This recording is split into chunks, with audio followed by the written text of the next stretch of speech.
So the new stable version of Magisk is released. This is version 28.0, the newly released version of Magisk, and this is actually a stable version. It's not a canary version. I recently made a video on the Magisk update on my other channel, but that was a canary version around few days ago. This one is a stable version. How to install this thing? Quite easy. Make sure you have the custom recovery installed like TWRP or Orange Fox or any other custom recovery you have. You just have to back up boot image and then you have to install this one.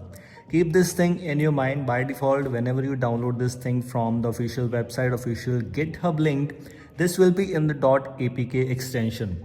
In some custom recoveries, it's easy to install and it is supported to install APK files because this is basically a zip file. But in case it does not, then what you have to do is you just have to rename this, and that is quite easy with the help of any file manager. Just rename the extension from .apk to .zip, and that is it, and the file will be flashed from the custom recovery. In this case, I'm using TWRP. It is working perfectly fine. The custom recovery has no issue, so this APK file is installed very easily. After booting it up for the first time, you will notice nothing changed. No, it will take around 10 to 15 seconds. You will find an app here. This is the one. As you can see, without the icon, we have this Magisk app available. And if you click there, it will download the app from the internet, but we already downloaded it. So what we will do is we'll open this, and here you have this APK file available. Click on this one. It will give you this pop-up. Do you want to update this app? Click on update and done. After a few seconds, it's installed. And now if you open Magisk for the first time, remember that from the past few updates, things have been changed. So this is the thing which you have. If you click on cancel, the Magisk will not work perfectly for you. So make sure you just wait here. And as you can see, click on OK. It will ask you this. Then you have to choose this direct install option, where this is recommended, by the way, and yes, this is needed. You click on direct install, click on install. It will simply patch the boot image. It will do all the stuffs it is required. The things which are required, it will do all of the things in the background, so no need to worry about.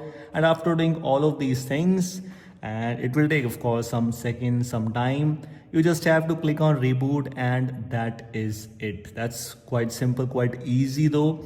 And yes, after rebooting your device, you will notice Magisk will be installed on your device perfectly fine. As you can see, Magisk is here.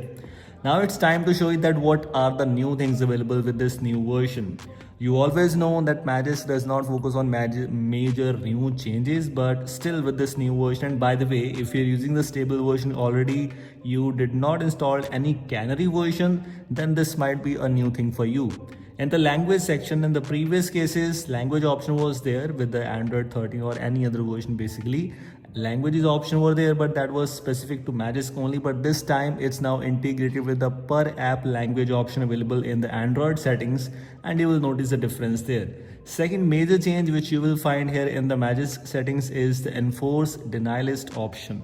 Now you can enable this option without need to enable Magisk, and that is a very useful feature. It is not possible to do this thing in the Magisk 27. If you don't know, you can find it out for sure. If you want to use enforce deny list in that version, you also have to enable Magisk, but in this case, Magisk is not compulsory. You can choose the enforce deny list option, and you can disable Magisk, or you can enable both, or you can do anything you want. And that is one of the major changes available with this latest version of Magisk. Other than else, everything is quite simple. This is it. Thanks for watching. Hope you like this video. We'll see you in the next one. Take care.